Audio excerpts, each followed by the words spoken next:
ज्यादा जानकारी के लिए हमारे साथ एवं संवाददाता बीके शर्मा लाइव जुड़ चुके हैं। बीके जी, जानना चाहेंगे, मुख्यमंत्री अशोक गहलोत ने राजस्थान का ये बजट घोषित कर दिया गया है। हालांकि कृषि क्षेत्र के लिए अलग से बजट था, किसानों के लिए काफी कुछ सौगातें दी हैं, लेकिन अगर उद्योगों की बात करें और उद्योगों में भी सबसे बड़ी घोषणा अगर यहां पर देखी जा रही है कि जिस उद्योग को सबसे ज्यादा नुकसान कोविड काल में हुआ, माफ कीजिएगा उद्योग नहीं सेक्टर को, उस सेक्टर को मुख्यमंत्री अशोक गहलोत ने उद्योग घोषित कर दिया है। जी हाँ, हम बात कर रहे हैं हॉस्पिटैलिटी सेक्टर की, टूरिज्म एंड हॉस्पिटैलिटी सेक्टर। सबसे ज्यादा बड़ी जो हम कह सकते हैं कि घोषणा जो हुई है वो इसी सेक्टर के लिए हुई है। इसे अब इंडस्ट्री बना दिया गया है। क्या कुछ और मुख्य बातें रही राजस्थान के इस बजट की, बीके जी?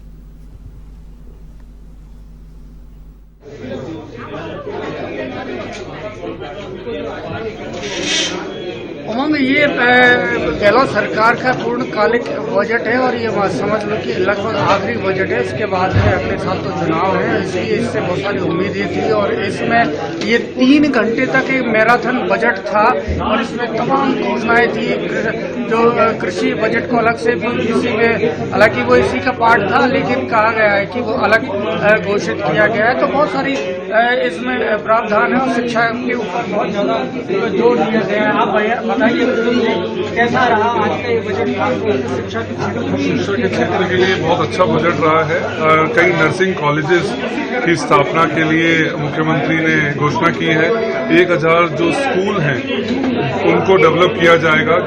ग्रामीण और शहरी इलाकों में महात्मा गांधी 1000 स्कूल, 1000 स्कूल्स को डेवलप करना एक बहुत बड़ी बात है, जिससे कि हमारा जो शिक्षा का जो बेस है वो बहुत स्ट्रांग होगा।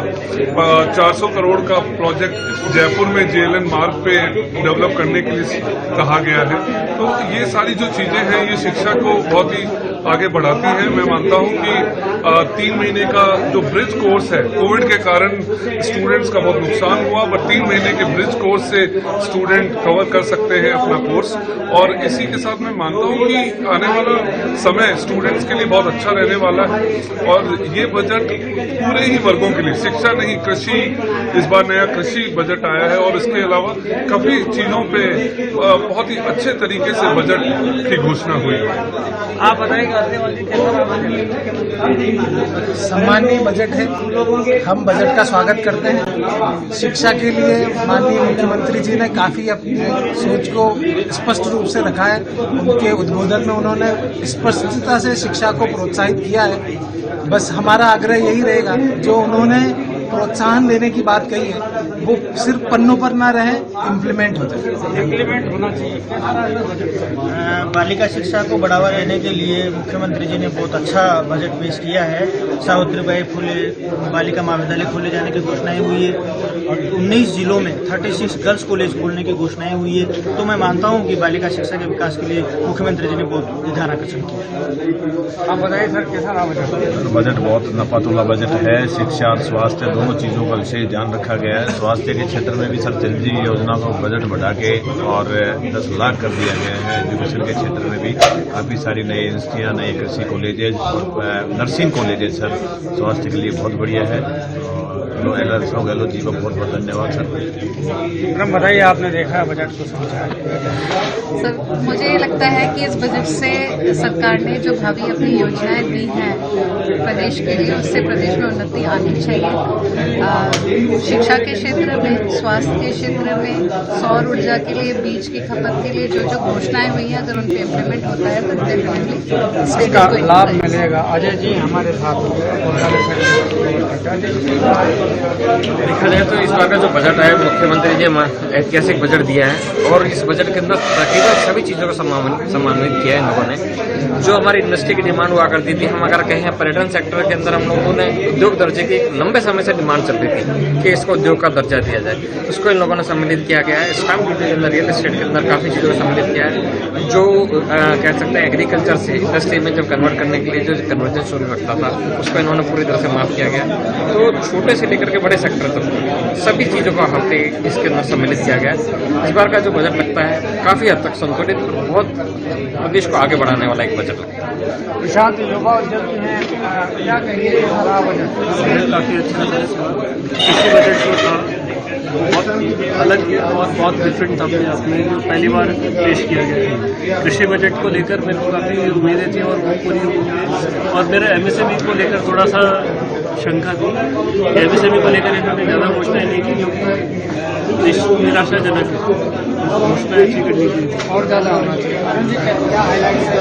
देखिए, इस बजट के हाईलाइट सबसे बड़ा जो कृषि भूमि, मैं व्यापार उद्योग जगत के परिचय में बात करूंगा तो सबसे इन्होंने कृषि भूमि रूपांतर को जो हम इंडस्ट्री लगाते थे उसमें शुल्क लगता था, बहुत लंबे प्रोसेस थे, उनको इस बजट में उन्होंने पूरी तरह माफ कर दिया है। कृषि भूमि रूपांतर इंडस्ट्री के लिए फ्री ऑफ चार्ज कर दिया, ये वास्तव में स्वागत। दूसरी बात, उन्होंने हॉस्पिटलिटी और टूरिज्म इंडस्ट्री को, जो हमारा कई वर्षों से मांग थी, 40 की मांग थी हमारी, इसको इंडस्ट्री का दर्जा दिया जाए। और पिछले 2 साल लगातार कोरोना के पीरियड में हॉस्पिटलिटी इंडस्ट्री काफी चली है और ऐसे में उन्होंने आज इस बजट में हमारी पुरानी मांग को, जो हम राजस्थान कर सलाहकार संघ में बोल के भी आए थे, तो उन्होंने मांग किया कि हमारे को माना है। इसके लिए हम इनका धन्यवाद देंगे माननीय मुख्यमंत्री जो वित्त मंत्री के रूप में बजट किया। तीसरी बार रिको में 10 कोरोना के कारण 10% घटा के 5% किया। कॉन्स्टिट्यूशनल चेंज में जो टैक्स लगता था, पार्टनरशिप प्रोप्राइटरशिप में स्टाम्प ड्यूटी लगती थी, उसको भी उन्होंने पूरी तरह से हटा दिया है। और सबसे बड़ा अहम बात, वैट एमनेस्टी जो पिछले बजट में आई थी 2021 में घोषणा की थी, उसका लाभ काफी ज्यादा मिला, काफी लिटिगेशन समाप्त हुए, किंतु अभी भी कुछ व्यापारी अभी भी सी फॉर्म डी फॉर्म मिसमैच की समस्या है, उसको इन्होंने वैट एमनेस्टी 2022 की घोषणा करके वास्तव में सब व्यापारियों के लिए एक मील का पत्थर साबित किया। सर, रियल एस्टेट को हाईलाइट किया गया अलग से, क्या खास जो घोषणाएं हैं वो इम्पैक्ट कितना हो रहने वाला रियल एस्टेट का, क्या कुछ देखो, सबसे पहले तो मुख्यमंत्री जी को बहुत बहुत बधाई है कि अपने एक्स्ट्राऑर्डिनरी बजट पेश किया है उन्होंने।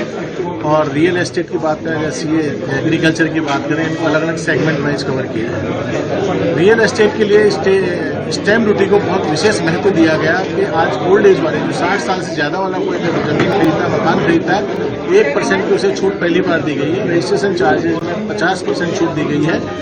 और बहू को, चाहे बेटी को, चाहे पोते पोती को, जो पूरी गिफ्ट डीड के ऊपर पूरी स्टैम्प ड्यूटी से मुक्ति दी गई है। तो इससे आपका जो वसीयत की जा रही थी, गिफ्ट डीड की जा रही थी, उनके तो बड़ी राहत मिलेगी। छोटे हाउसेज के लिए विशेष ध्यान रखा गया है। छोटे हाउसेज खरीदने के लिए 100 गज के ऊपर 1% की छूट है।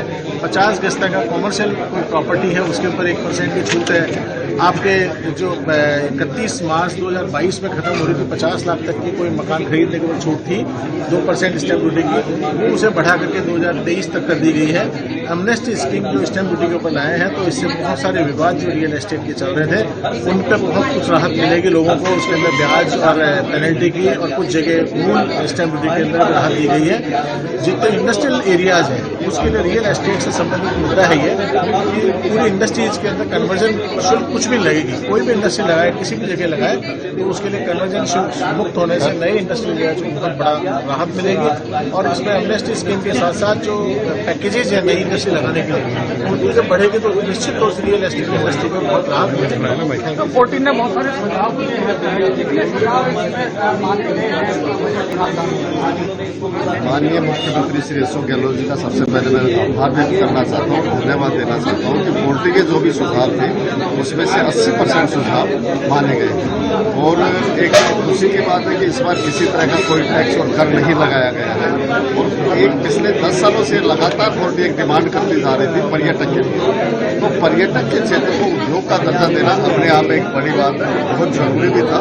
उससे हमारा ये राजस्थान जो पर्यटक है उसमें अच्छा विकास होगा। और माननीय मुख्यमंत्री जी ने ऐसा कोई सेक्टर नहीं है जिसको छोड़ा हो, सब पे कहीं ना कहीं विकास की तरफ, राजस्थान के विकास की तरफ ध्यान दिया जाए, चाहे वो कृषि हो, हेल्थ हो, शिक्षा हो, खेल हो, रोजगार हो, युवा हो, EWS स्कीम हो, और खास नई प्रयोगशालाएं जिसमें हिंदुस्तान, पूरे हिंदुस्तान में बहुत बड़ी बड़ी कमी है रिसर्च एंड डेवलपमेंट की, उसकी तरफ भी विशेष ध्यान दिया गया है। साथ में एमनेस्टी स्कीम जो लेके आए हैं जिसकी बहुत बड़ी डिमांड है, और हम इसके लिए मुख्यमंत्री जी को स्पेशल बोल के आए थे, तो उसका भी उन्होंने खास ध्यान दिया है। तो मैं ये समझता हूँ ओवर एंड ऑल ये एक बहुत अच्छा और प्रदेश के अच्छे डेवलपमेंट का बजट है। तो जयराम जी, कृषि बजट को अलग से लेके आए हैं, लेकिन उसका कोई इम्पैक्ट नजर आया है विशेष?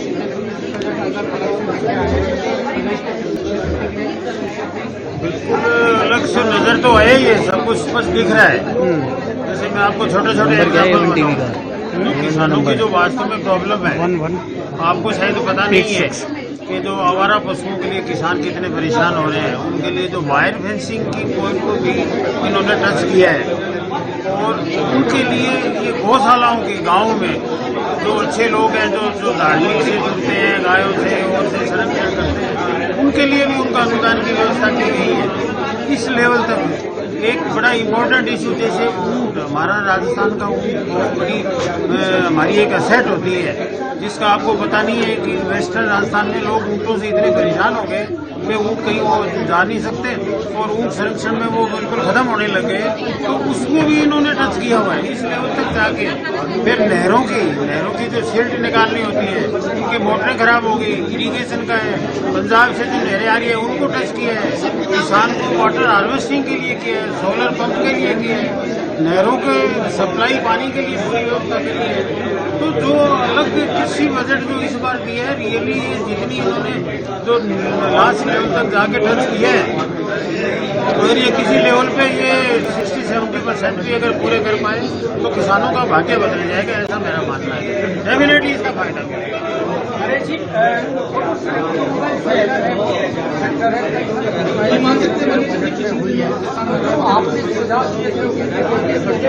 बिल्कुल, इस बार का बजट माननीय मुख्यमंत्री ने आम जनता को, आम व्यापारी को, आम किसान को ध्यान में, उनकी सब जरूरतों को ध्यान में रखते हुए पेश किया। बहुत ही धुआंधार और धुरंधर बजट राजस्थान की सरकार ने पेश किया है।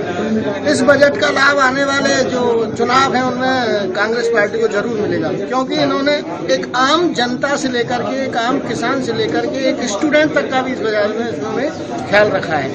खास करके जो कोविड की मार से ऑटोमोबाइल सेक्टर की गाड़ियां जो टैक्स जमा नहीं करा पा रही थी, उनको एमनेस्टी योजना में ला करके वो जो रियायत दी है, निश्चित रूप से ऑटोमोबाइल सेक्टर को इसका लाभ मिलेगा। साथ ही पर्यटन को और होटल व्यवसाय को, उद्योग का दर्जा जो वर्षों से फोर्टी की मांग रही थी, वर्षों से व्यापारियों की मांग थी, एक पर्यटन को बढ़ावा देने के उद्देश्य से राजस्थान सरकार इसमें बहुत आगे निकली है और बहुत ही अच्छा बजट हमारे साथ महिलाओं के लिए देखा जाए तो महिलाओं के लिए कोई बहुत मतलब अच्छा बजट नहीं रहा, कह सकते हैं कि महिलाओं के लिए बहुत, महिला उद्यमों के लिए खास करके सिवाय एक तो सेक्टर्स को छूट के जैसे और कोई नई घोषणा है भी नहीं होती, बहुत अच्छा नहीं है। हाँ, ओवरऑल अगर बजट देखा जाए तो ऐसा लगता है मुख्यमंत्री साहब को हमारा किसान दल जो है ना, वो नाराज जो लोग हैं उनको खुश करने के लिए पूरा बजट ये सिलसिले किसानों के लिए फ्रेम किया गया है ताकि वो खुश रहें।